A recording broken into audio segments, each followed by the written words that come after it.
What if you married without love, but on your first night discovered that fate had other plans?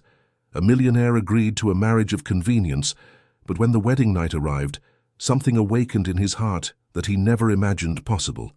Where are you watching from? Let us know in the comments. And if you want to find out how one night changed everything forever, subscribe to the channel and drop a like.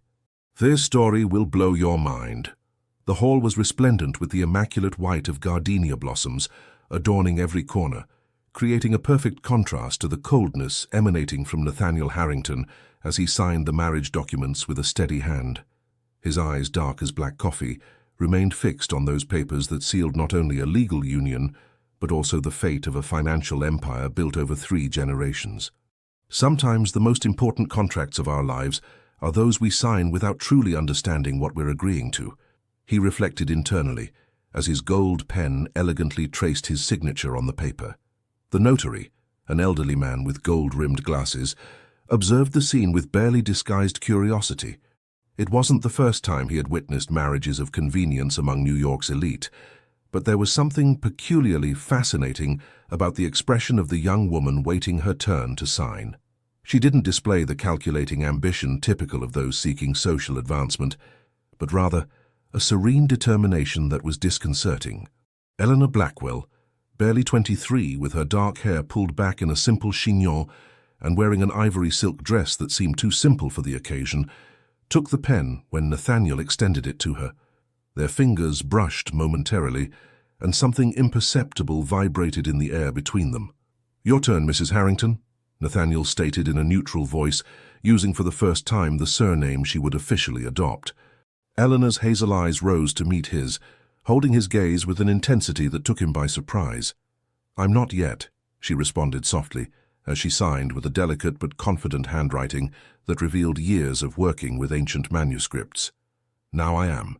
The grandfather clock in the notary's office struck 12 noon with solemn chimes, as if announcing not just the passage of time, but the beginning of something transcendental that neither of them could foresee. Outside, New York City vibrated under the autumn sun, oblivious to the pact that had just been sealed in that room with dark wood-paneled walls. 3 months earlier, in the imposing glass and steel building housing the headquarters of Harrington Enterprises, Nathaniel had received news that would alter the meticulously planned course of his existence. To maintain controlling interest in the company founded by his grandfather, he had to fulfill a forgotten testamentary clause, marry before turning 43 years old. He had only 90 days left. Destiny, that force in which Nathaniel had never believed, had just presented him with a challenge that even his business acumen couldn't sidestep. Nathaniel's office on the top floor of the Harrington Tower in Midtown Manhattan perfectly reflected his personality. Minimalist, organized, and dominated by neutral tones that didn't distract from his relentless focus on business. From the panoramic windows, one could appreciate a New York that seemed to extend until merging with the distant horizon, a view worth millions, but one he rarely paused to contemplate. "I've selected 20 profiles that meet all the requirements, Mr. Harrington," informed Diane, his personal assistant, as she placed a black folder on his glass desk. Nathaniel nodded without lifting his eyes from his computer screen, where the numbers from the latest acquisition in Boston demanded his attention. "Leave them there. I'll review them tonight." When he finally opened the folder hours later, in the solitude of his penthouse overlooking Central Park, the profiles paraded before his eyes like products in a catalogue: heiresses, executives, socialites, women perfectly suitable for the role of trophy wife, all with considerable fortunes and impeccable social connections. He was about to close the folder when the last photograph caught his attention. Unlike the rehearsed smiles of the other candidates, Eleanor Blackwell looked at the camera with an authentic expression, almost disconcerted, as if she didn't understand why she was being photographed. Her eyes conveyed a quiet intelligence, and the ink stains on her fingers revealed her dedication to artisanal work. "Manuscript restorer at the Morgan Library and Museum," read Nathaniel, intrigued by the incongruity. "Degree in heritage conservation, with specialization in medieval codices. Humble family origins from Woodstock, Vermont." Something in that sincere gaze made him pause. He picked up his phone and dialed the number of the exclusive agency that had managed the selection. "I want an interview with candidate number 20, tomorrow at 9. The woman who entered his office the following morning wore neither ostentatious jewelry nor designer clothes. Her simple blue cotton dress contrasted with the corporate environment, but she moved with a natural dignity that Nathaniel couldn't help but admire. "Miss Blackwell, thank you for your punctuality," he began, without rising from his leather chair. "I assume the agency explained the terms of the agreement I'm proposing." Eleanor nodded while taking a seat across from him, her hands resting calmly in her lap. "A marriage of convenience for 3 years, after which I'll receive financial compensation. No emotional implications or romantic expectations." The coldness with which she laid out the terms surprised Nathaniel. "May I ask why you would accept such an arrangement? Your profile doesn't suggest interest in the financial or social world to which I belong." Eleanor's eyes momentarily drifted toward the window, where the Empire State Building was silhouetted against the intense blue sky. "My grandmother Winifred needs an experimental treatment for her heart condition. It costs more money than I could earn in 10 years restoring manuscripts." Her voice showed no shame, only fierce determination. "She raised me when my parents died. I would do anything for her." Nathaniel felt an unexpected pang of respect. Here was someone who, like him, was capable of making difficult decisions out of family loyalty. "And why should I choose you among all the candidates?" he asked, leaning back in his chair. Eleanor gave a smile that illuminated her face for the first time. "Because I want nothing from you except the financial agreement. I'm not looking for love, social connections, or power. When the 3 years end, I'll return to my life among old books and you'll never see me again." She paused and added, "Temporality is what makes certain pacts bearable, Mr. Harrington." Nathaniel found himself nodding slowly, impressed by her frankness. "Temporary and uncomplicated. That seems acceptable." What he didn't know was that the truest words are often also the most ironic foreshadowings of destiny. Eleanor's first day at the Harrington mansion remained etched in her memory like a collage of overwhelming sensations. The imposing stone and glass structure rose among meticulously maintained gardens where bougainvillea climbed, forming purple cascades. The scent of fresh jasmine permeated the air, a detail she would later learn that Nathaniel had specifically ordered for her arrival. "Your room is in the East Wing," explained Nathaniel, as a silent butler carried the single small suitcase she had brought. "You have access to all common areas, of course. Dinner will be served at 8. Eleanor observed each detail with the same attention she devoted to manuscripts in her work. The imported tiles that decorated the hallways, the marble staircase that ascended in an elegant spiral, the contemporary art pieces that contrasted with antique furniture. "It's like living inside a museum," she commented, more to herself than to him. Nathaniel looked at her with some surprise. "I've never thought of it that way. I suppose you're right. Cold, orderly, valuable, and soulless." The comment hung between them, unexpectedly sincere. Her room turned out to be an elegant suite decorated in cream and pale blue tones, with a balcony offering views of the distant Hudson River. On the king-size bed rested an envelope with the Harrington Enterprises letterhead. "Your new credit card, the confidentiality agreement, and the schedule of social events for the coming weeks," she read in the attached note with Nathaniel's terse signature. Eleanor let out a sigh. The weight of her decision fell on her like a lead blanket. She approached the balcony and let the evening breeze caress her face. Somewhere in the city, her grandmother Winifred was already receiving the first treatment that could save her life. For her, Eleanor could endure living in this golden cage for 3 years. Dinner proved to be an unexpected challenge.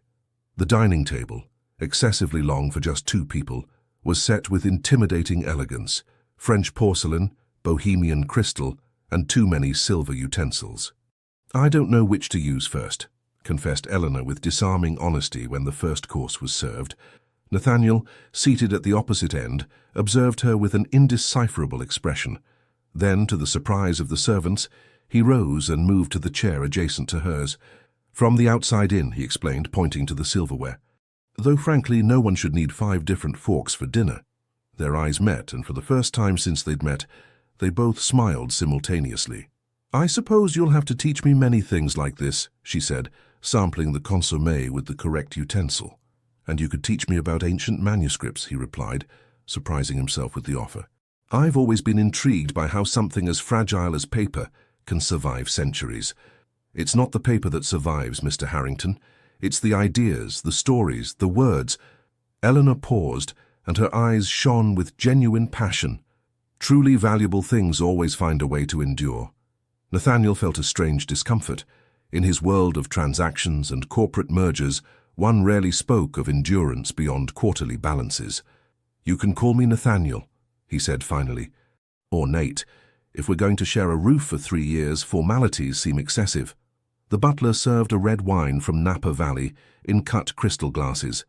Eleanor observed how the candlelight danced in the garnet liquid. "To our agreement, then." "Nate," she toasted, pronouncing his name with a soft cadence he hadn't heard before. "To our agreement, Eleanor," he responded, gently clinking his glass against hers. The tinkling of crystal resonated in the spacious dining room like a musical prelude to a symphony that was just beginning to be written. The so-called wedding night approached with a silent tension floating between them. Nathaniel had avoided the topic during dinner, keeping the conversation on neutral ground: contemporary art, the latest exhibition at the MoMA, the architectural styles that defined New York. But as the evening progressed, the inevitable reality loomed over both of them. When Nathaniel entered the master suite, prepared to clarify that they would sleep in separate rooms while maintaining appearances only publicly, the words died in his throat. The room was dimly lit by candles, and white rose petals formed a path to the open balcony. For a moment he thought Eleanor had misinterpreted their agreement, but then he saw her.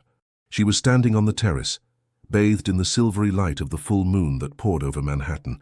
She wore a simple white cotton nightgown that contrasted with her dark hair loose over her shoulders. She hadn't tried to seduce him. She was simply contemplating the night sky with an expression of longing that left him paralyzed. Nathaniel approached silently, catching fragments of what seemed to be an old prayer in a New England vernacular. The melody of her words evoked open fields, bright stars over sleeping villages, traditions that dated back centuries. "Holy Mother, watch over those I love though they be far away. Give me strength to honor my word and wisdom not to lose myself in this new world." A silent tear slid down Eleanor's cheek, glistening like liquid silver under the moonlight. Without thinking, Nathaniel extended his hand and dried it with his thumb. She startled, turning to find him much closer than she expected. "I'm sorry," he murmured, withdrawing his hand as if the contact had burned him. "I didn't mean to frighten you." "I'm not frightened," she replied, holding his gaze. "Just surprised.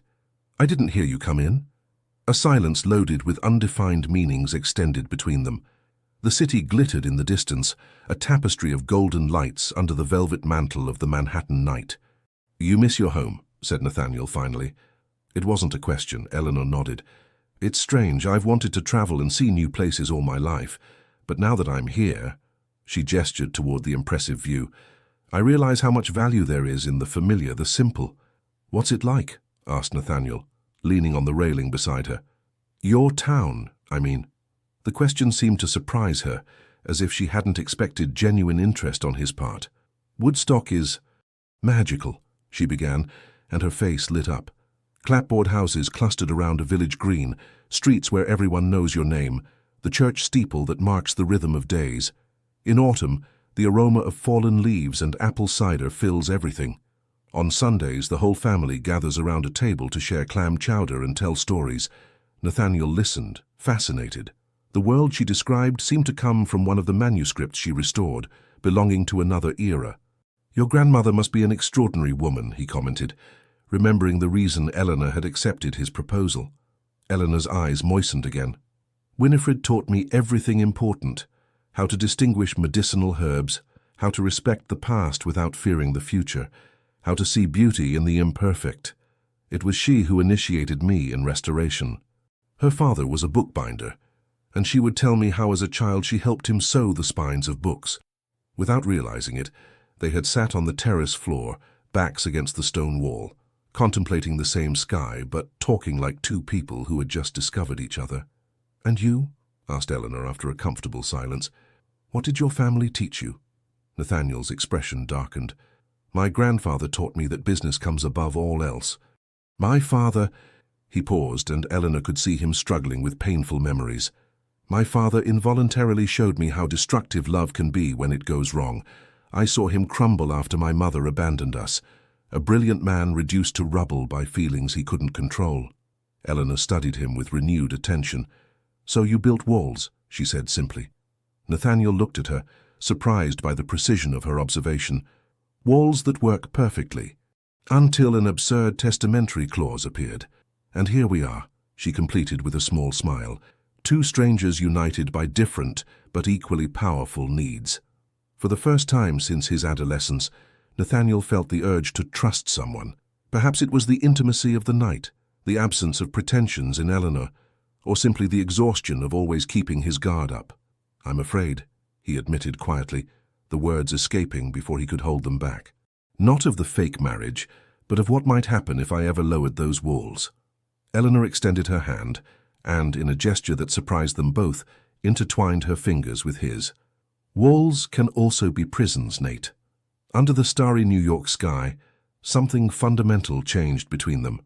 It wasn't love, not even physical attraction, but the mutual recognition of two souls that, despite their different origins, shared a profound loneliness they were only beginning to name. They talked until the first rays of dawn tinged the horizon with pink and golden hues, illuminating the unmistakable silhouette of the Manhattan skyline in the distance. And when they finally separated to rest in different rooms, both knew that the agreement they had signed was beginning to transform into something no contract could contain. "Are you sure about this?" asked Eleanor, looking with amazement at the empty room in the West Wing that Nathaniel had designated for her. "It's too large a space just for my personal work." 6 weeks had passed since the wedding, and their cohabitation had established its own rhythm, a cautious dance of mutual discoveries. Eleanor had begun to subtly transform the mansion, small pots of aromatic herbs on the windowsills, old books on previously empty shelves, soft classical music replacing the oppressive silence. Nathaniel nodded as technicians installed the specialized lighting system he had ordered. "You need a proper space. It makes no sense for you to keep traveling to the Morgan Library when you can work from here."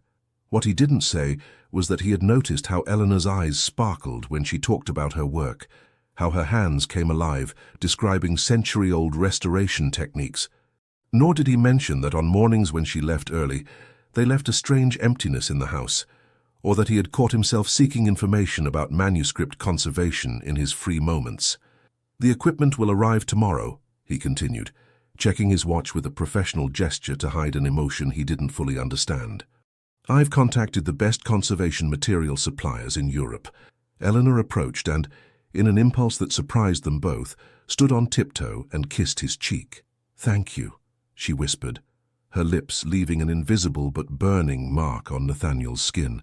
He remained motionless, disarmed by that spontaneous gesture that broke all the physical barriers they had maintained until then. "It's just practical," he finally responded, his voice hoarser than usual. "You'll have more time to accompany me to social events if you don't lose hours in commuting." Eleanor smiled, seeing through his excuse. "Of course, very practical." 2 days later, the workshop was complete. Light tables, binocular magnifiers, delicate presses, Japanese papers, special threads, natural glues. Everything arranged with the precision of someone who understands the importance of the right tools. But what truly moved Eleanor was finding in a corner a collection of antique blown glass jars, identical to those her grandmother used to prepare natural adhesives. "How did you know?" she began to ask, when Nathaniel entered to show her the finished installation. "I researched," he answered simply. "Your grandmother mentioned these jars when I visited her last week." Eleanor froze. "You visited my grandmother?" "It's in Vermont." Nathaniel shrugged, as if it were the most natural thing in the world for a multimillionaire executive to drive 4 hours to visit the elderly grandmother of his fictitious wife. "I wanted to meet her. After all, she's the reason we're married," he explained, avoiding her gaze. "She's an extraordinary woman. She taught me how to make maple cookies while telling me stories about you as a child." Eleanor felt something warm expand in her chest. The image of Nathaniel in his impeccable suit, sitting in her grandmother's modest kitchen, patiently listening to an elderly woman's stories, defied everything she had assumed about him. "She thinks we're really in love, doesn't she?" she asked quietly. Nathaniel finally looked her in the eyes. "I neither confirmed nor denied anything, but she seems convinced that her granddaughter wouldn't marry for money, regardless of the circumstance." A loaded silence settled between them. Eleanor wondered if her grandmother, with that wisdom that transcended formal education, had seen something that they themselves couldn't or wouldn't yet recognize. "I'll show you how all this works," she finally said, pointing to the workshop to change the subject. "If you're interested, of course." "I am interested," he replied with a sincerity that surprised them both. Over the next few hours, Eleanor explained each tool, each technique, from how to prepare rabbit glue to the delicate process of repairing a parchment damaged by centuries. Nathaniel listened with genuine attention, asking insightful questions that revealed his analytical capacity. "It's like a hospital for sick books," he commented, watching her work on a fragment of 15th century paper she had brought from the library. Eleanor smiled at the metaphor. "Exactly. Each manuscript has its own life, its own wounds. My job is to understand its history to help it tell many more." "And are some lost causes?" asked Nathaniel, leaning in to better see the paper fibers under the magnifying glass. "Never," Eleanor replied firmly. "There's always something to save, some part that can be recovered, some story that deserves to be preserved.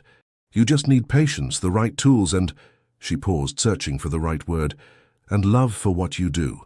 Nathaniel looked at her intently, perceiving that they were talking about much more than ancient manuscripts. "Do you believe everything can be restored?" he asked quietly. "Even what seems irreparably damaged?" Eleanor held his gaze. "Especially that." At that moment, both understood that something was changing between them, as subtle as the restoration process she had shown him, but equally transformative. What had begun as a cold contract was beginning to acquire warm nuances that neither had foreseen. "We need to get ready," said Nathaniel finally, breaking the spell of the moment. "Tonight is the gala at the Metropolitan Opera House, and all of New York will be watching us." The reality of their situation reimposed itself, reminding them that there was still an external world that expected to see them as the perfect couple, the successful businessman and his young wife, a world that would never know or understand the delicate restoration work occurring in silence behind the stone walls of the Harrington mansion. The Metropolitan Opera House shone that night, with the splendor proper to grand occasions. New York's elite gathered for the annual charity gala, an event where designer outfits and family jewels competed for attention almost as much as the ostentatious donations that were publicly announced. For Eleanor, it was the first real test as Mrs. Harrington. She looked at herself one last time in the dressing-room mirror, barely recognizing herself in that refined image reflected back. The emerald silk dress, designed specifically for the occasion, elegantly contrasted with her olive skin and highlighted the green of her eyes. Her hair, normally pulled back in a practical bun, now fell in soft waves over her bare shoulders. The emerald earrings that Nathaniel had left that morning on her dressing table completed the ensemble. "You look worried," commented Nathaniel from the door, observing her with an intensity that made Eleanor feel an unexpected tingle at the base of her spine.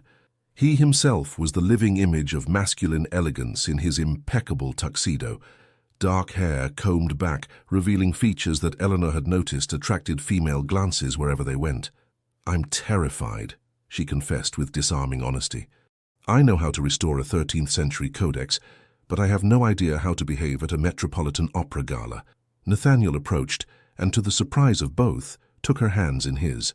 "Just be yourself." Eleanor let out a nervous laugh. "The small-town girl who doesn't know which fork to use first. I don't think that will impress your partners." "You don't need to impress anyone," he responded with unexpected seriousness. "You're my wife." "That's enough."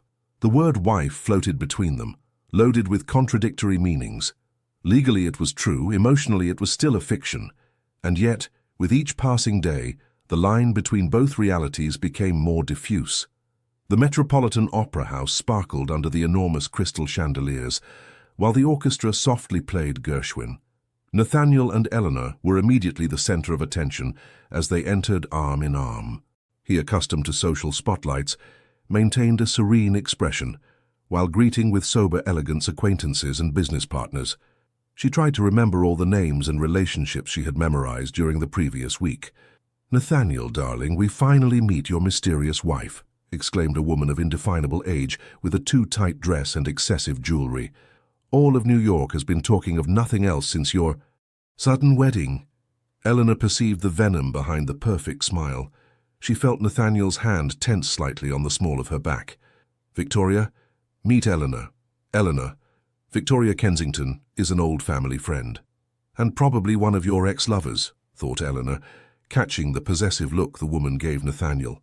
"Enchanted," she responded with a genuine smile. "Nate has told me so much about the friends who have stood by him over the years. It was a white lie, but it worked." The woman seemed momentarily disarmed. "Tell us, dear, how is it that a librarian conquered New York's most eligible bachelor?" The silence around them indicated to Eleanor that more people were attentive to her answer. She felt Nathaniel tense, preparing to intervene. But before he could, she spoke. "I'm not a librarian, but a manuscript restorer. And as for how I conquered Nathaniel," she made a calculated pause while taking a champagne flute from a waiter's tray. "I suppose it was by showing him that the most valuable treasures aren't always the most ostentatious ones. Sometimes they're hidden among forgotten pages, waiting for someone who knows how to recognize their true value."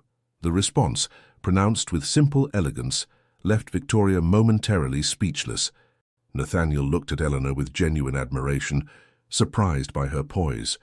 "If you'll excuse us," he said, gently taking Eleanor's arm, "we must greet the mayor." As they walked away, he leaned to whisper in her ear, "Impressive. Victoria Kensington has been making newcomers to New York high society cry for 20 years. Eleanor smiled. "I work with parchments that have survived the Inquisition, wars, and revolutions. A socialite with excessive Botox isn't going to intimidate me." Nathaniel let out a genuine laugh, a sound she had heard so rarely that it still seemed novel to her. Dinner proceeded amid superficial conversations and pretentious toasts.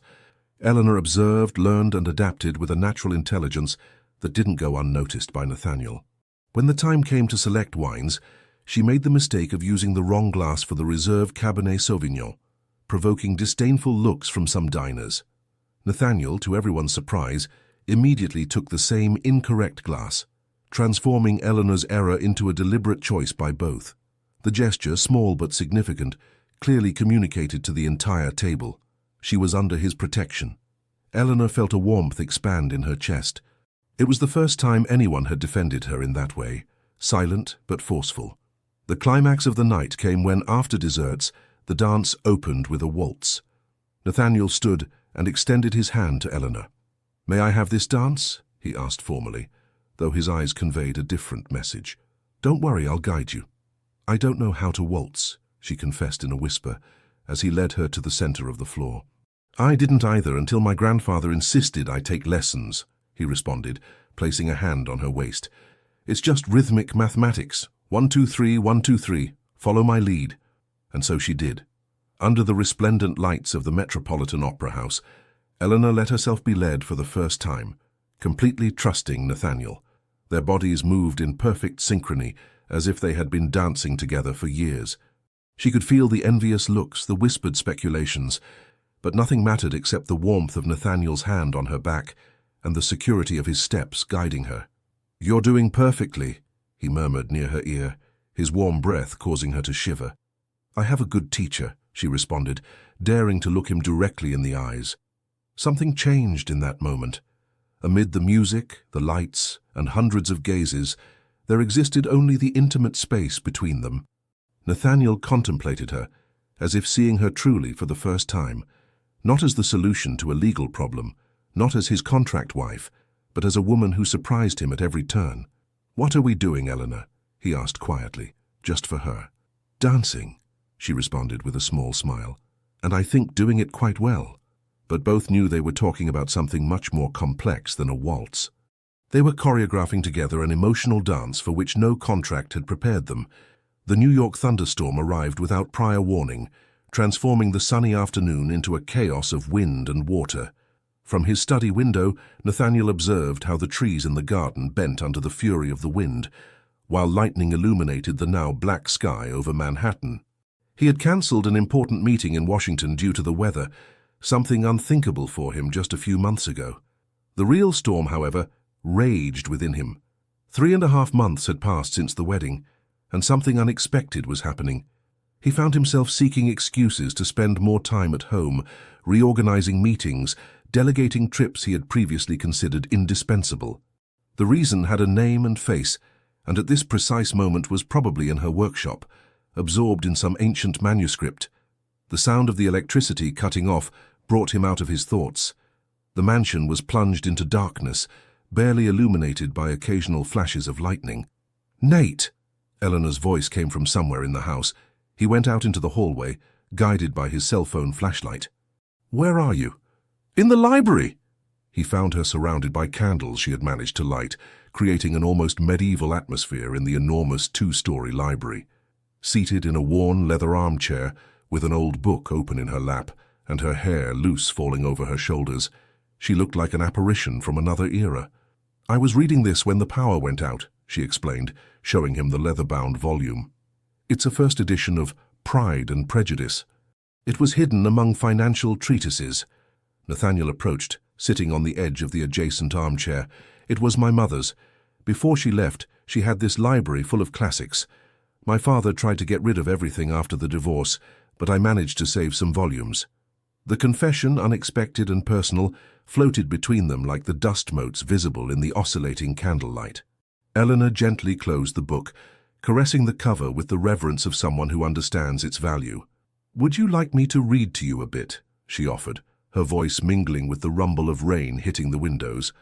"I used to read to my grandmother during storms in Vermont. She said old words have the power to appease tempests." Nathaniel nodded, leaning back in the armchair and closing his eyes. Eleanor began to read, her clear voice giving life to the words written centuries ago. "In vain I have struggled. It will not do.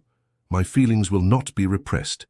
You must allow me to tell you how ardently I admire and love you."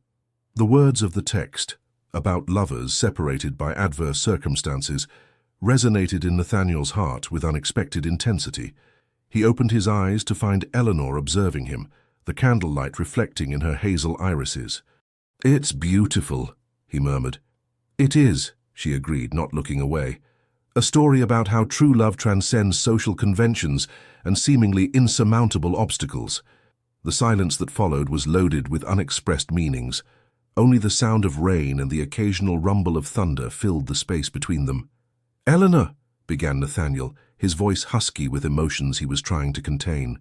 "I think we need to talk about what's happening." She slowly closed the book, carefully placing it on the side table. "What exactly is happening, Nate?" The direct question disarmed him. As a businessman, he was accustomed to controlling every conversation, anticipating scenarios and preparing responses. But this was unknown territory. "Something is changing," he finally admitted. "Between us. It's not what we agreed upon." "It's not," she concurred calmly. "I find it difficult to concentrate on work when you're in the house," he continued, the words now coming in an unstoppable torrent. "I catch myself wondering what you're doing, if you've eaten well, if you'll like the new book I bought thinking of you. I reorganize important meetings just to be home for dinner. This isn't not part of the contract," completed Eleanor, a small, sad smile forming on her lips. "Exactly," affirmed Nathaniel, getting up to walk nervously among the bookshelves. "We agreed on a marriage of convenience, without emotional implications. But lately, I feel I'm betraying that agreement. And the worst part is, I don't care." The confession hung in the air like a prolonged musical note. Eleanor rose as well, the candlelight casting her elongated shadow against the ancient volumes. "Do you want me to leave?" she asked, her voice barely a whisper. "We can maintain appearances publicly, but create more distance privately." The idea of Eleanor abandoning the mansion, of returning to solitary meals and interminable silences, hit Nathaniel with physical force. "No," he responded with a vehemence that surprised them both. "I don't want you to go, and that's precisely the problem." Eleanor approached slowly, stopping a step away. "Why is it a problem to feel something, Nate?" "Because I don't know how to handle it," he admitted, the vulnerability naked in his voice. "All my adult life I've controlled every variable, every risk. I've seen what love did to my father, how it destroyed everything he had built when my mother left him." "I'm not your mother, Nate," said Eleanor softly, "and you're not your father. But the risk is still there," he insisted. "In 3 years our agreement will end. You'll return to your world of ancient manuscripts and I to corporate mergers. That was the plan." "Plans change," she responded. As a restorer, I know that the most important documents in history often have corrections, additions, pentimenti, that reveal how the author's thought evolved. Our personal story is similar. A particularly intense lightning bolt illuminated the library, followed immediately by a deafening thunder. The candles flickered, some extinguishing from the air current that slipped through some poorly closed window. In the near-total darkness, Nathaniel felt Eleanor's hands finding his. Her touch was warm, firm, real in a world that suddenly seemed unstable beneath his feet. "I'm afraid too," she confessed, her voice barely audible over the roar of the storm. "I didn't plan to feel what I'm feeling. I came here for my grandmother, for the treatment she needed. But now what?" asked Nathaniel, his heart beating hard. "Now I find myself waiting to hear your footsteps in the hallway each night. I find myself smiling when you leave notes in my workshop. I feel my heart race when you look at me during dinner. And it terrifies me too because this wasn't in our agreement." Nathaniel closed the distance between them, taking Eleanor's face in his hands. In the dim light of the remaining candles, her eyes shone with a mixture of fear and resolution. "What if we rewrote the agreement?" he whispered, his breath mingling with hers. Before Eleanor could respond, his lips found hers in a tentative kiss that quickly transformed into something deeper, more urgent.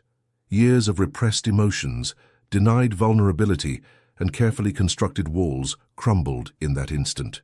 When they finally separated, both breathing slightly heavily, the storm seemed to have calmed both outside and within them. "I still don't know how to do this," admitted Nathaniel, his forehead resting against hers. "How to love without losing control, without risking devastation." Eleanor smiled, her eyes bright in the darkness. "No one really knows. It's a manuscript we write page by page, some days with clear ink, others with smudges and corrections.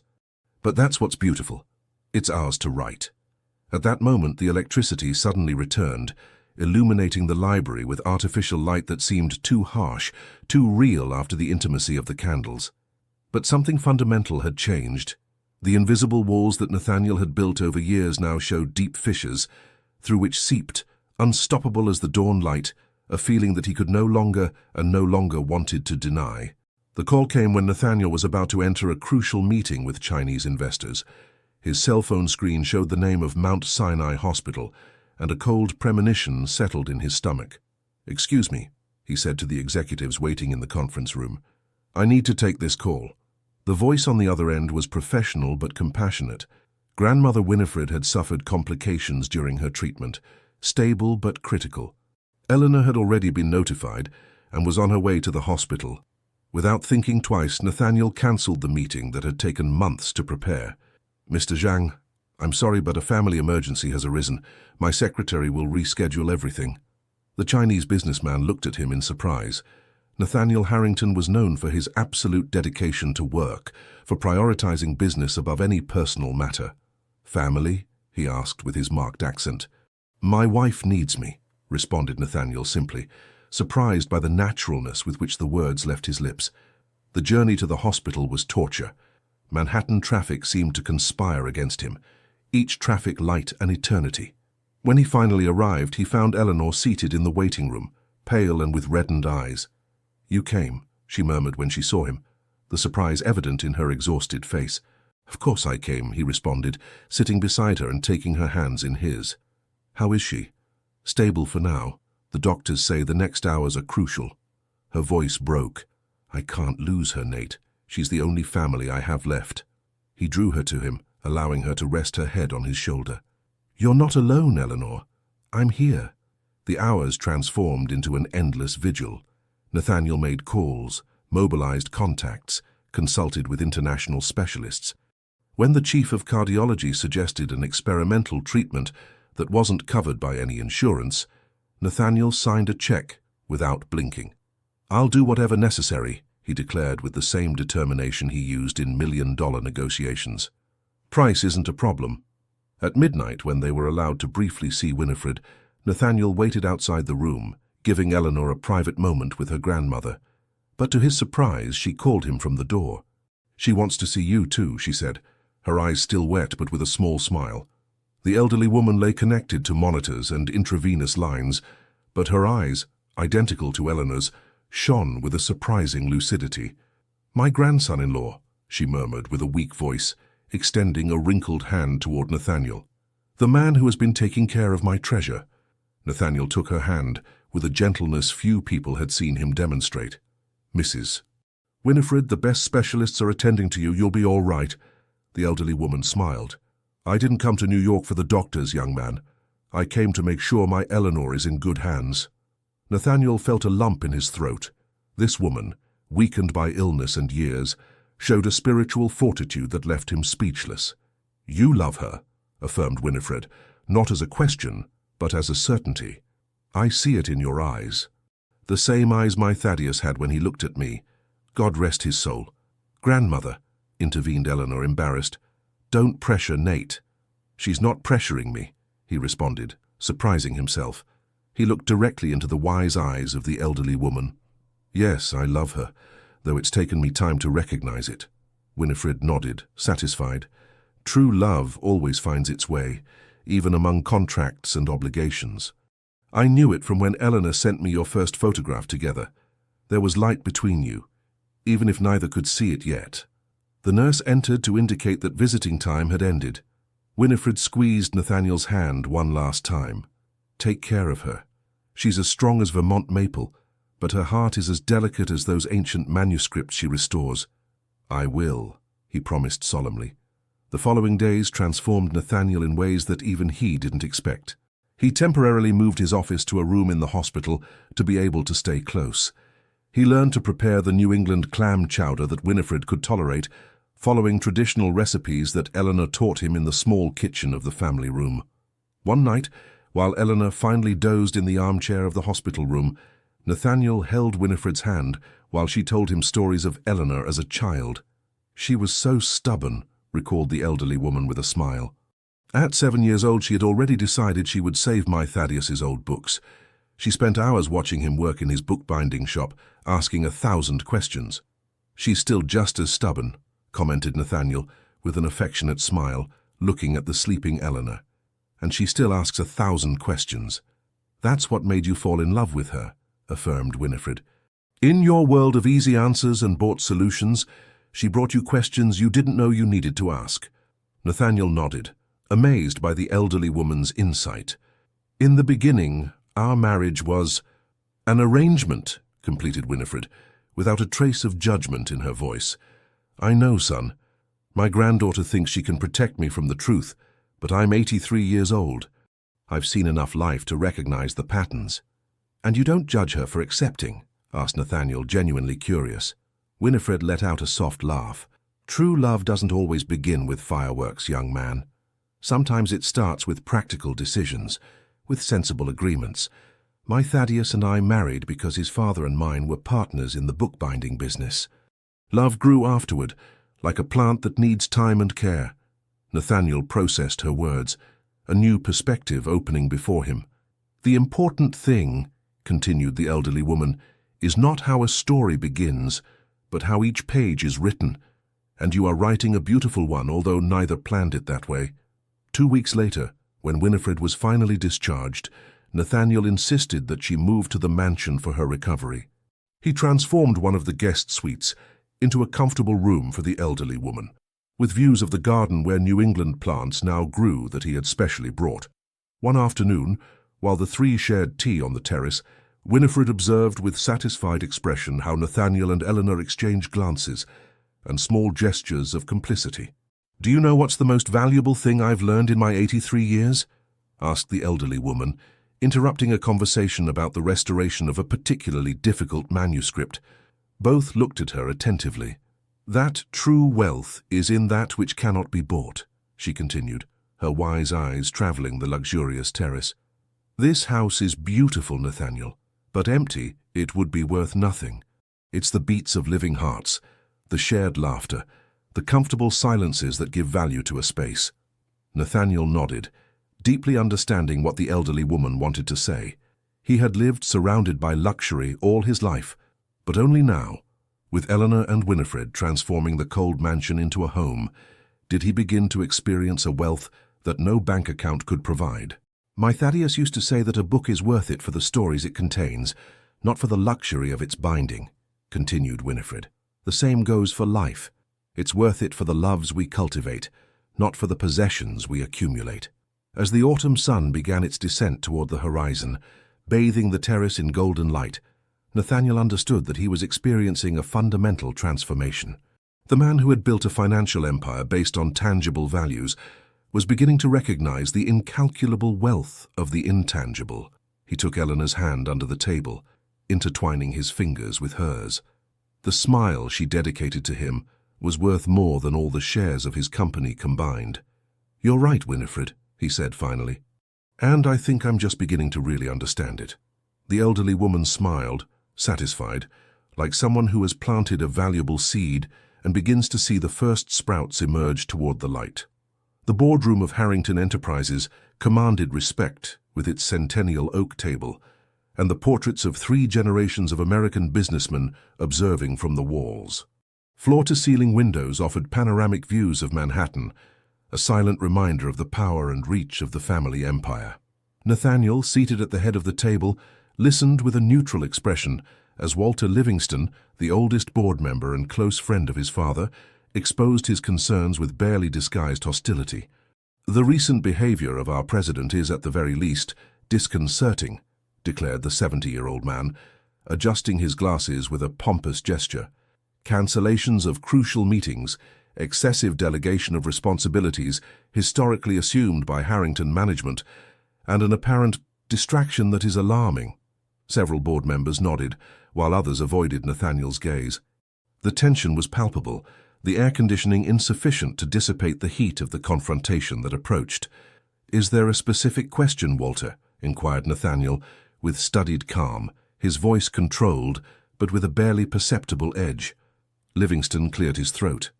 "To be frank, Nathaniel, we're concerned about your marriage. We understood the need to fulfill the testamentary clause, but your choice seemed peculiar. And now your dedication to the company appears to have diminished considerably." "My dedication?" Nathaniel arched an eyebrow, his expression still controlled. "3 generations of Harringtons have put the company above everything," intervened another board member, James Blackwood, textile businessman from a traditional New England family. "Your grandfather worked 14-hour days." "My father sacrificed his mental health and nearly destroyed this company after my mother abandoned him," interrupted Nathaniel, his voice sharp as steel, cutting through the air-conditioned room. "Precisely because he never developed a life beyond these walls." An astonished silence ran through the table. Nathaniel Harrington, known for his professional coldness and his discretion on family matters, had never spoken so openly about his father's emotional collapse after the divorce. "What I'm trying to say, Nathaniel," continued Livingston, recovering from the awkward moment, "is that your wife seems to be exerting an influence that concerns us. A young woman of 23, without experience in our world, of humble origin. Does she truly understand the responsibilities that the Harrington name entails?" The temperature in the room seemed to drop several degrees when Nathaniel slowly rose, resting both hands on the glossy surface of the oak table. His eyes, normally calculating, now burned with an intensity that made several board members shift uncomfortably in their seats. "Listen to me well, Walter, because I'll only say it once," he began, his voice dangerously controlled. "Any derogatory comment toward my wife will be considered a personal insult that I won't tolerate, not even from someone who has been sitting at this table for 40 years. Livingston visibly paled, while the other board members observed the confrontation with poorly disguised astonishment. "My marriage is not up for discussion in this room," continued Nathaniel.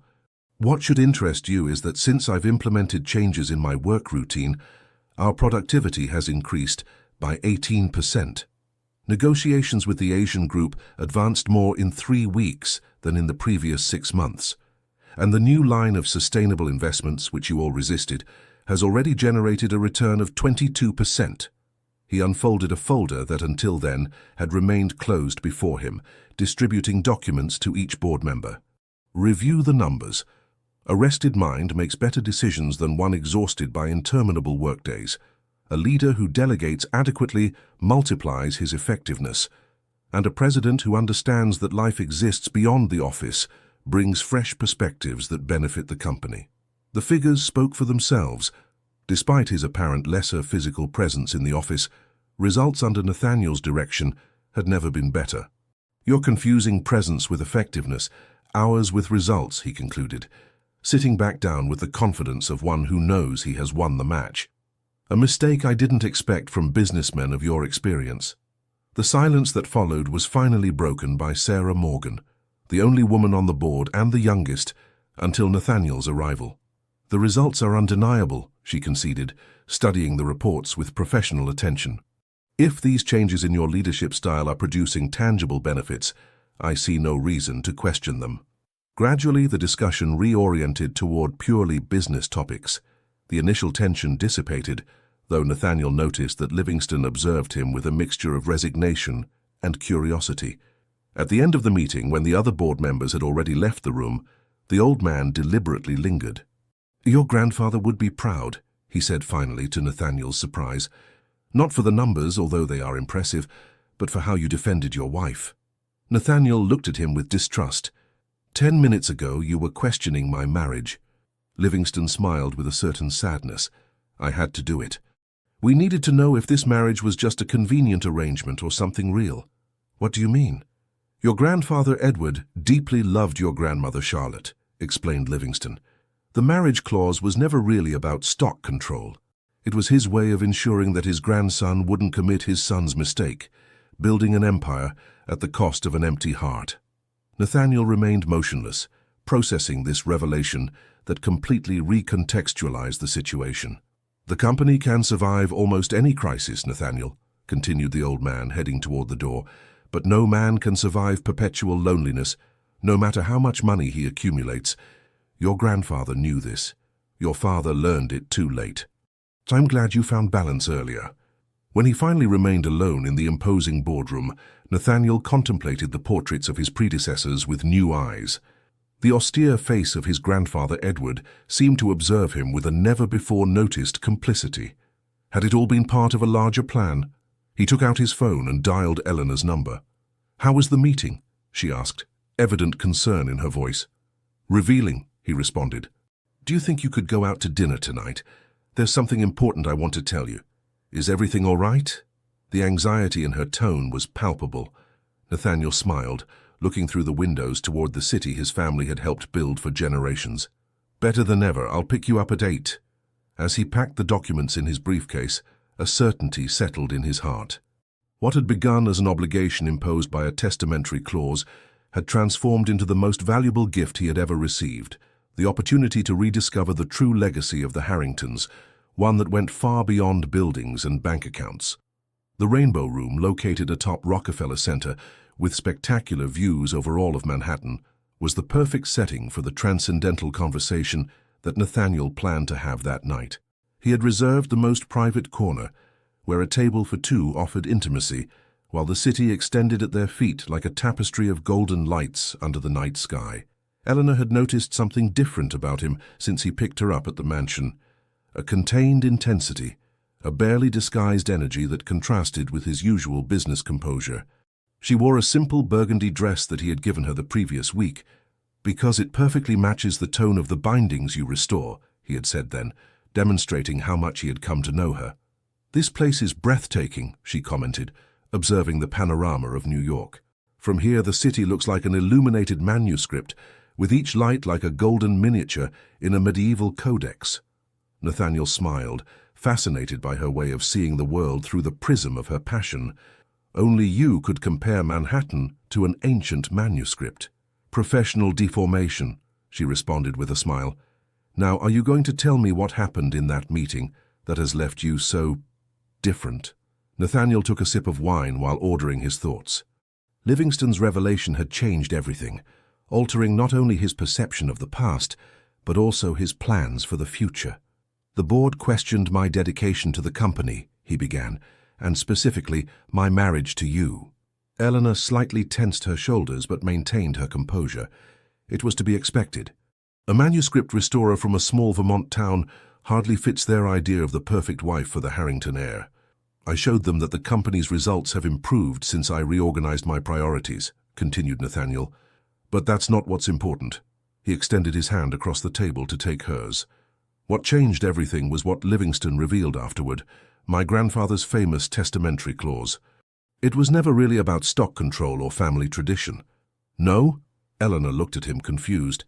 It was his way of ensuring that I wouldn't end up like my father, a man with all the professional success in the world, but emotionally devastated. My grandfather wanted me to find balance, to build a full life beyond quarterly balances. The implications of this revelation floated between them like the aroma of wine in their glasses. "So all this," began Eleanor, making a gesture that implicitly encompassed their relationship, their marriage, the last few months together. "It began as an agreement of convenience," completed Nathaniel, "but it has become the best thing that has ever happened to me." A silence loaded with emotion settled between them. The city sparkled at their feet, oblivious to the transformation occurring at that table. "There's something else I need to tell you," continued Nathaniel, his voice suddenly serious. "Something I discovered reviewing the financial transfers of the last quarter." Eleanor's expression subtly changed, a shadow crossing her face. "You've been returning the money," he said without reproach in his voice, just a statement. "Every dollar I've deposited for you according to our original agreement, you've discreetly returned to different company accounts." Eleanor looked away, fixing her gaze on the distant lights of Central Park. "I couldn't accept it," she finally confessed. "Not after—" "After what?" he gently pressed. "After falling in love with you," she responded, facing his gaze with a mixture of vulnerability and determination. "Accepting that money would transform what I feel into a transaction. And what has grown between us is worth much more than any contract." Nathaniel felt something expanding in his chest, an emotion so intense it threatened to overflow him. "Your grandmother's treatment," he began, concerned. "It's covered by the foundation you created for patients with her condition," explained Eleanor. "Irony of fate. She ended up benefiting from your generosity anyway, but through a channel that helps dozens more people. That makes me happier than any private arrangement." The revelation deeply moved Nathaniel. Without his knowledge, Eleanor had been redefining the terms of their relationship, transforming it from a contractual agreement to something authentic and freely chosen. "I love you," he said simply, the words coming with astonishing naturalness for someone who for decades had avoided any expression of emotional vulnerability. "Not as part of an agreement, not for convenience, but because you've transformed my world in ways I never believed possible." Eleanor's eyes moistened. "I love you too, and it terrifies me, because I never planned this. I came to New York with a clear purpose and a defined time frame. But now we have to decide what we really want," he completed. "The original contract stipulated 3 years, but contracts can be renegotiated when both parties agree."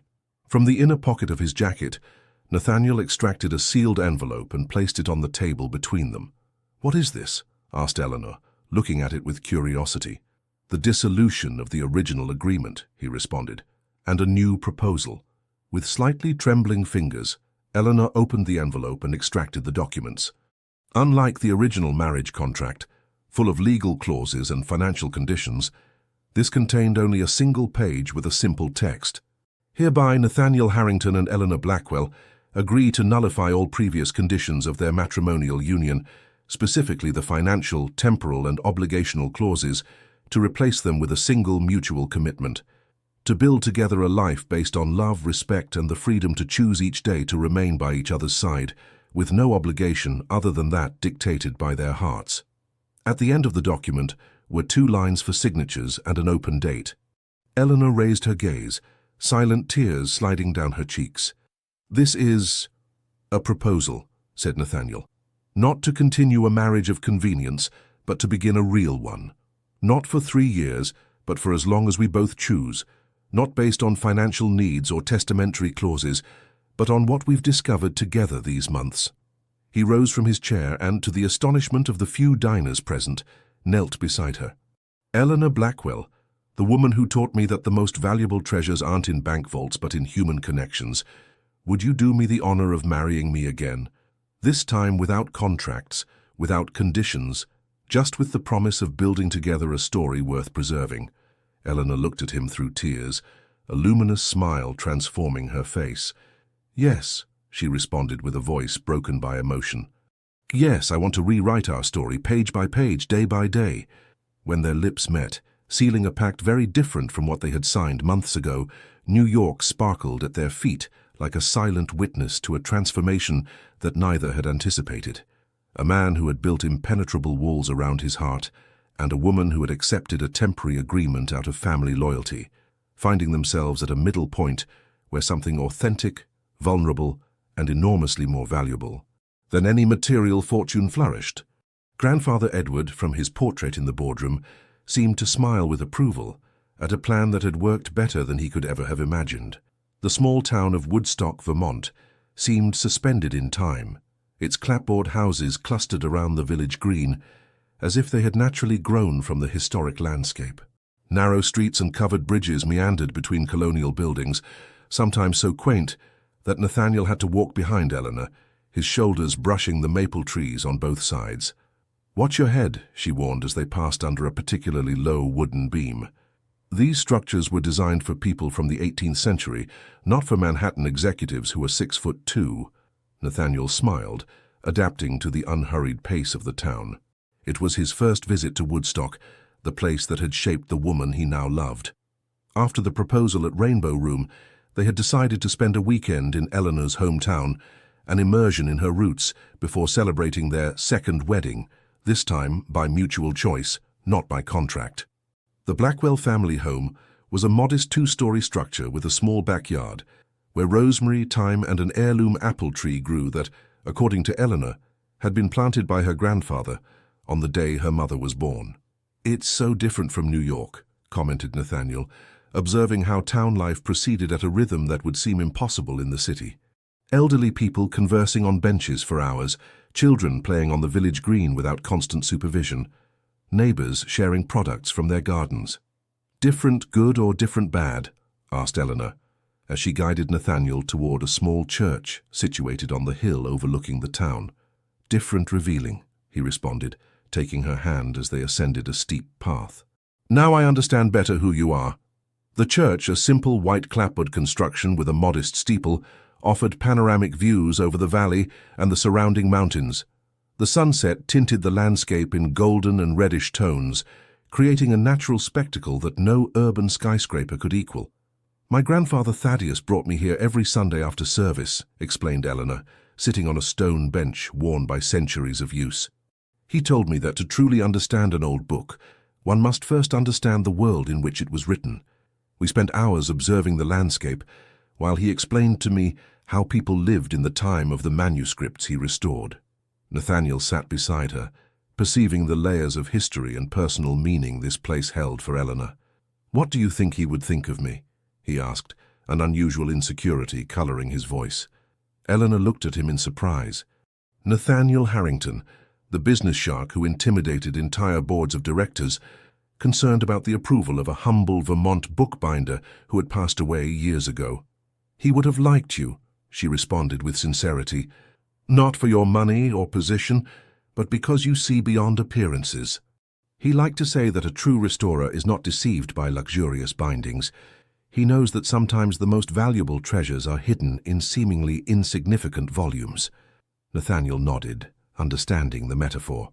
"That sounds like something Winifred would also say." "They were soulmates for 52 years, confirmed Eleanor. They complemented each other perfectly, he with his technical precision, she with her intuition for invisible details. "Like us," observed Nathaniel. "Your capacity to see beauty in the old, in that which has history and meaning. My ability to build new structures to project toward the future." Eleanor rested her head on Nathaniel's shoulder, contemplating how the sun began to hide behind the mountains, the same spectacle that generations before them had witnessed. "You know what's strangest?" she reflected.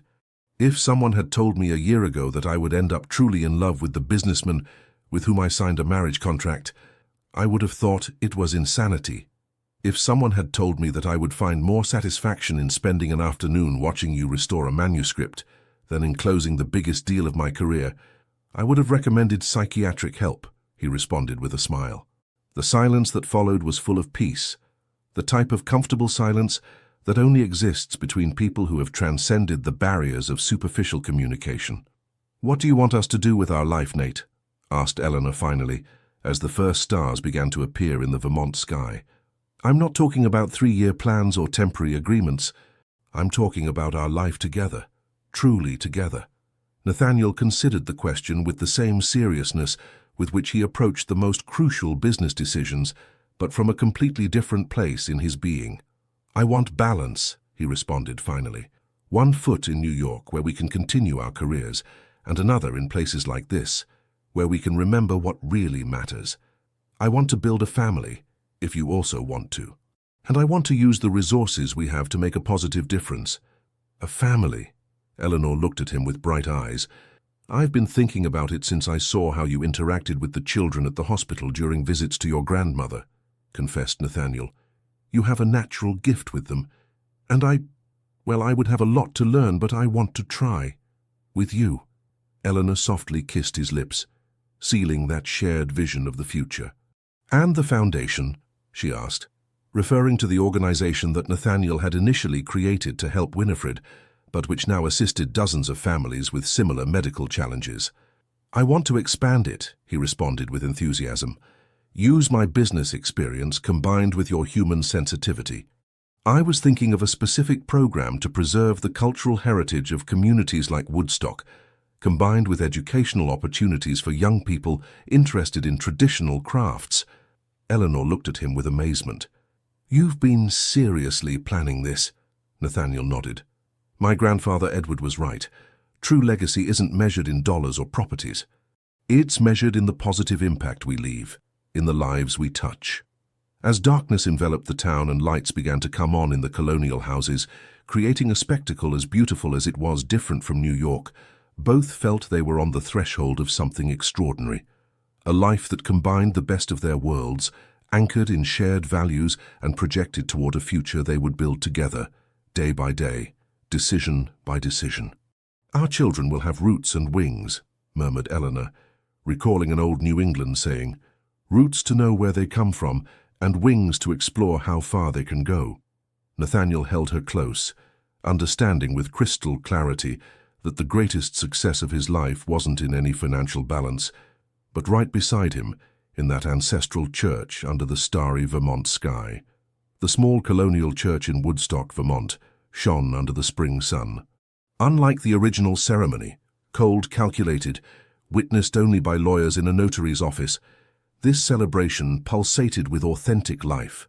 Artisanal lanterns hung from the sugar maples that surrounded the churchyard, and garlands of wildflowers decorated the wooden benches arranged in a semicircle.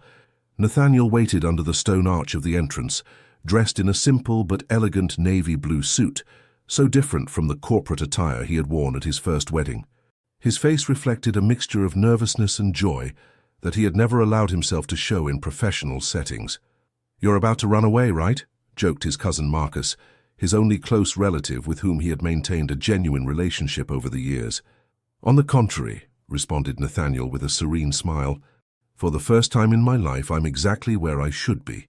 The guests formed a peculiar group, some trusted executives from Harrington Enterprises, longtime neighbors from Woodstock, Sarah Morgan from the board of directors, fellow restorers from the Morgan Library, even Walter Livingston, who had traveled from New York specifically for the occasion, stating that Edward would never forgive me if I missed this.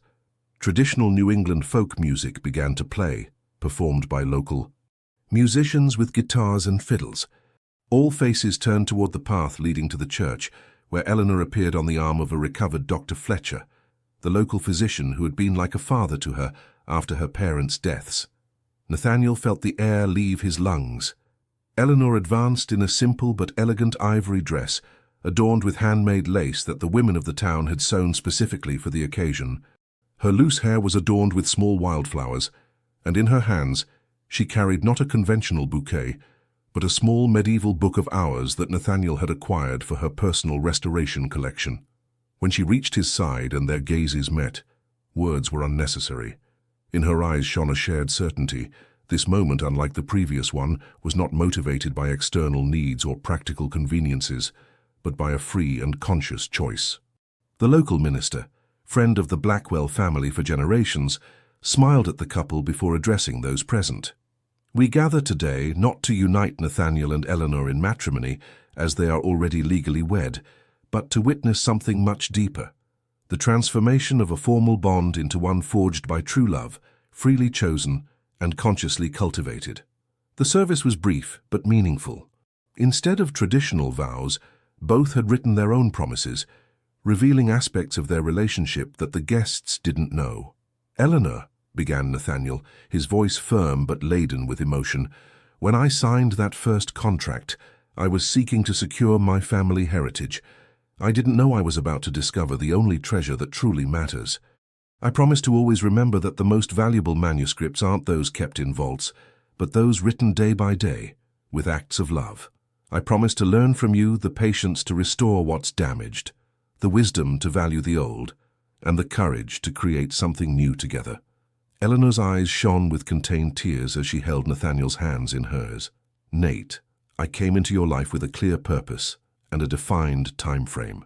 I promised to always bring to our life the aroma of Vermont maple from these mountains, the honesty of these people, and the certainty that each page of our story deserves to be preserved with the same care I devote to my most precious manuscripts."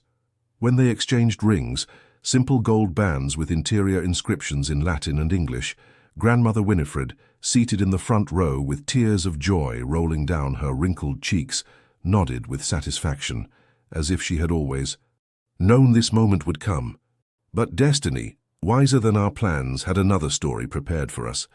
I promise to remind you, when balances and board meetings threaten to consume your spirit, that true success is measured in shared moments, not bank figures. The subsequent celebration on the village green combined New York and New England traditions. A long table under the trees where dishes from both regions were served, from Manhattan clam chowder to Vermont apple pie, accompanied by wines and craft beers from both areas. The local orchestra played traditional pieces that invited both the New York executives and the elderly townspeople to dance. At one point during the party, Nathaniel found himself conversing with Livingston, who observed the scene with a thoughtful expression. "Your grandfather would have enormously enjoyed this," commented the old man, holding a glass of aged bourbon. "Because of the fusion of cultures?" asked Nathaniel. "Because of seeing you genuinely happy," responded Livingston. "Edward always said that fortunes come and go, but that a truly rich man is one who finds balance between his professional purpose and his personal happiness." Nathaniel observed Eleanor dancing with her grandmother, both laughing as they tried to follow the rhythm of a traditional folk dance. "I took too long to understand," he admitted. "But you understood in time," responded Livingston, placing an affectionate hand on Nathaniel's shoulder. "And that's what matters." As the night progressed, some guests began to leave, but the core of the celebration continued. Under a starry sky that only Vermont can offer, Nathaniel and Eleanor danced slowly in the center of the green, oblivious to everything except each other's presence. "You know what's most ironic?" she murmured against his chest. "That everything began with a cold contract on paper and ended up being the warmest story I could have ever imagined." Nathaniel softly kissed her forehead. "It hasn't ended, Eleanor. We're just writing the first chapters." As the soft music enveloped the village green and stars shone over Woodstock, both knew he was right. Their story, like the manuscript she restored with such love, was just beginning to reveal its most beautiful pages. The old Hudson Valley estate from the 18th century had been completely restored, preserving its historical essence while adapting to its new purpose. Large windows allowed natural light to flood the spaces, and the old stables had been transformed into classrooms equipped with the latest technology for teaching restoration techniques.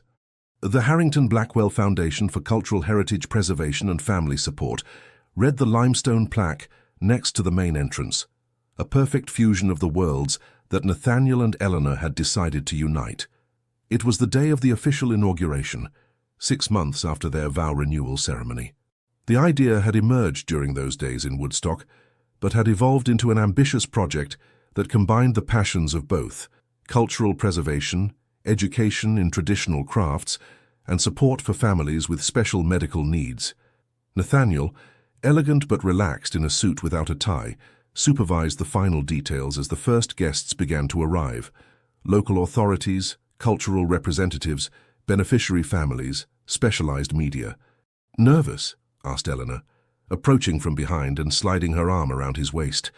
She wore a simple blue linen dress, and her hair was pulled back in a loose braid, more like the restorer he had met than the trophy wife the business world would have expected.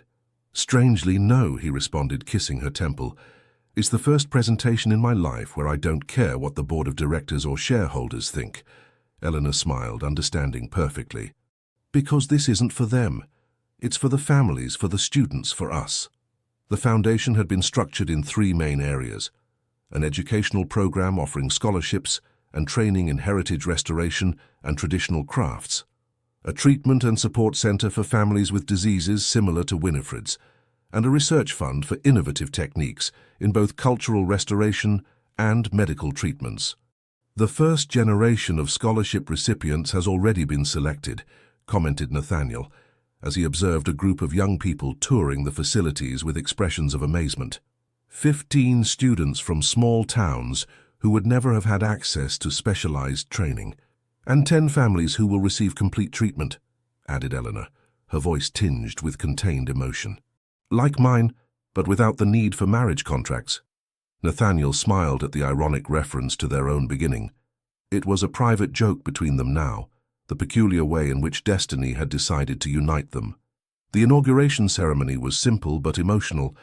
Instead of long protocol speeches, they had decided that the beneficiaries themselves would share their stories. A young woman from a small Maryland town spoke about how the scholarship would allow her to follow in her grandfather's bookbinding footsteps. Her father explained how the medical program had returned hope to his daughter. When it was Nathaniel and Eleanor's turn, they went up to the small podium together. Those present, who expected the typical corporate speech, were surprised by the naturalness with which both complimented each other, alternating their voices as if they had rehearsed for years. "This foundation was born from an unconventional story," began Nathaniel, looking at Eleanor with complicity. "Indeed, it began with a cold and calculating contract," she continued, provoking murmurs of surprise among the audience. "But it transformed into something that neither of us could have imagined," he followed. "A lesson about how the most meticulous plans are sometimes just the first draft of something much more valuable." Eleanor took over. "As a restorer, I know that the most important documents in history often have corrections, additions, pentimenti that reveal how the author's thought evolved. Our personal story is similar." Nathaniel nodded, completing the idea. "And this foundation is our way of honoring that transformation, of creating a space where other people can find the resources to write their own stories of overcoming." The applause that followed was genuine, not the type of protocol ovation that Nathaniel had received so many times in shareholder meetings. It was recognition of something authentic, born from a personal evolution that resonated with everyone present. During the subsequent reception, as guests toured the facilities, Nathaniel and Eleanor found themselves momentarily alone in what would be the main office of the foundation. Through the window they could see the Hudson Valley, and in the distance, New York shining under the afternoon sun. "Do you know what I was thinking?" commented Eleanor, contemplating the landscape.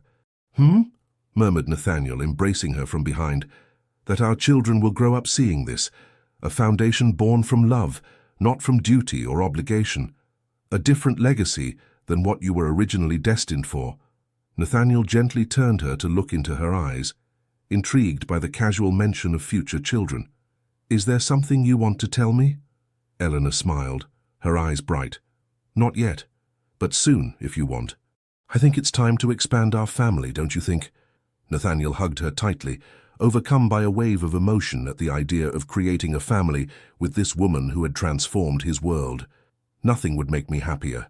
The sound of laughter and conversations came from the courtyard, where Winifred was animatedly telling stories of Woodstock to a group of fascinated young scholarship recipients. Life bustled in every corner of that space they had created together, a tangible testimony to how love can transform not just two lives, but expand to touch many more. "We should return to the guests," suggested Eleanor. "One moment," asked Nathaniel, taking her hands. "I want you to know something. When I signed that first contract, I thought I was making a necessary sacrifice to preserve my family's legacy. I had no idea I was about to receive the most valuable gift of my life." Eleanor's eyes moistened. "We both gained much more than we expected, didn't we?" "Infinitely more," he confirmed. "And this," he added, making a gesture that encompassed the foundation, "is just the beginning." As they rejoined the celebration, both knew it was true. The foundation, like their own marriage, had begun as a project with defined limits and measured expectations. But like everything they did together, it promised to grow and evolve in ways that not even they could foresee, touching lives and creating connections that would transcend their own existence. The legacy they were building was no longer measured in bank figures or company shares, but in recovered smiles, in created opportunities, in heritage preserved for future generations. A legacy written not with ink on paper, but with actions born from love. 2 years later, the golden afternoon light filtered through the century-old oak trees that surrounded the veranda of the country house that Nathaniel and Eleanor had restored in the Hudson Valley. A space that perfectly combined elements of Manhattan and New England, becoming the perfect refuge to escape urban intensity without moving too far from their professional responsibilities. Nathaniel, seated in an oak rocking chair, carefully held Edward, his 6-month-old son, while observing Eleanor in the garden. She was harvesting aromatic herbs with Winifred, their almost 2-year-old daughter, who imitated each of her mother's movements with absolute concentration. The image was a perfect picture of the life they had built together, so different from what either of them would have imagined 3 years ago, when they signed that marriage contract that now seemed to belong to another life, to other people. "Look, Daddy," exclaimed Winifred, running to him with a bundle of rosemary and thyme, "for the old books." Nathaniel smiled, leaning to receive the gift without waking Edward. "They're beautiful, sweetheart. Did Mommy explain what they're for?" The little girl nodded with the seriousness of one who has received ancestral knowledge. "To keep away the bugs that eat the pages. Grandma Winifred taught me." Eleanor approached, drying her hands on the apron she used for working in the garden. Her face, slightly tanned from hours outdoors, shone with a quiet happiness that Nathaniel found more beautiful each day. "She's absorbing everything like a sponge," she commented, caressing her daughter's dark hair. "She's not even 2 years old, and already perfectly distinguishes rosemary from thyme. A true Vermonter, with the determination of a New Yorker," added Nathaniel, observing how the little girl decidedly returned to the garden to continue her work. The perfect combination. Eleanor sat on the arm of the rocking chair, contemplating her son asleep in Nathaniel's arms. It was an image that still deeply moved her. The powerful businessman, once feared in boardrooms for his coldness, now completely surrendered to the small being who bore his grandfather's name. "What are you thinking about?" asked Nathaniel, noticing her gaze. "About how stories change," she responded, leaning against his shoulder. 3 years ago we signed a business agreement in a cold office. Now we're here with 2 children, a foundation in full operation, and a life I never thought possible." Nathaniel softly kissed her forehead. "The best contract renegotiation in business history." Eleanor laughed at the joke, a sound that continued to be Nathaniel's favorite music. Edward stirred slightly, opening his eyes, identical to his father's, before falling back asleep, secure in his father's arms. "I received news from the Morgan Library," commented Eleanor after a moment of comfortable silence. "They've offered me the directorship of the restoration department." Nathaniel looked at her with genuine pride. "It's an incredible recognition. What have you decided?" "I proposed an alternative," she explained. "Directing the department part-time, complementing it with workshops at our foundation. That way I can maintain balance between family, career, and our joint project." "Sounds perfect," approved Nathaniel. "Speaking of balance, I've decided to implement the organizational changes we discussed.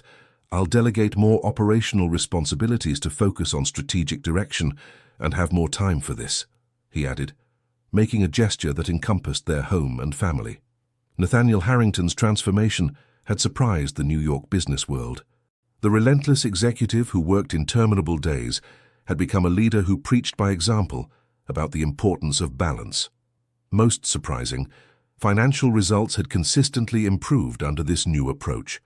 Winifred returned running, this time with an apple from the tree they had planted when she was born. "Look, Mommy, just like at Grandma's house." Eleanor took the apple, inhaling its fresh aroma. "Exactly like in Vermont, sweetheart. Do you remember what we do with them?" "Apple pie for Sunday," exclaimed the little girl with enthusiasm. Nathaniel observed the interaction with an overflowing heart. His family had grown, but he had also grown as a person. The man who had once built impenetrable walls around his heart now found his greatest strength precisely in his vulnerability, in his capacity to love without reservations. "I have something for you," said Eleanor when Winifred returned to her botanical explorations. She took out a small package wrapped in artisanal paper from her apron pocket. Nathaniel accepted it with curiosity, still holding Edward. Upon unwrapping it, he discovered a small hand-bound book with worked leather covers showing their intertwined initials. "I made it in the workshop," explained Eleanor, "using the bookbinding techniques my grandfather taught me." Nathaniel carefully opened the first page and found an inscription in beautiful calligraphy. "For Nathaniel, who taught me that the most valuable contracts are those written with invisible ink on the heart. 3 years, 2 children, a love that transforms. Eternally, Eleanor." The following pages contained photographs, notes, small mementos of their life together, the image of their original wedding with an ironic note, a ticket from the Metropolitan Opera, dried petals from their vow renewal flowers, the first sonogram of Winifred, a photo of the foundation inauguration, the tiny handprint of Edward at birth. "It's our manuscript," she said softly. "Our history preserved, like those medieval codices that endure for centuries." Nathaniel felt a lump in his throat. He, who had once valued only documents with million-dollar figures, now held in his hands the most valuable treasure he had ever possessed. "There are blank pages at the end," he observed, carefully turning the pages. Eleanor smiled. "To continue writing our story, page by page, day by day." At that moment, as if the universe wanted to add the perfect touch, the autumn sun reached that magical angle that bathed the entire veranda in golden light. Edward awoke, stretching his small hands toward the book, as if understanding its importance. Winifred returned from the garden with more vegetable treasures. Grandmother Winifred, who spent seasons with them, came out of the house with a tray of hot apple cider. The complete scene was the perfect embodiment of what both had learned, that life, like the most valuable manuscripts, is not measured by its external appearance or commercial value, but by the stories it contains, by the hands that have held it, by the love with which it has been preserved. "I love you," said Nathaniel simply, words that once would have seemed impossible for him to pronounce, but which now flowed as naturally as breathing. "And I love you," responded Eleanor, resting her head against his while they contemplated their small family gathered in the afternoon light. They had begun as strangers united by a cold contract, 2 people with different needs pursuing practical objectives. But destiny, wiser than any human plan, had transformed that pragmatic beginning into the most authentic love story, demonstrating that sometimes the most valuable treasures are found precisely where they are least sought. And as the sun set over their shared home, both knew with certainty that this particular manuscript, that of their love and their family, would be one of those rare specimens destined to endure through time, telling future generations that even stories with unlikely beginnings can have the most beautiful endings.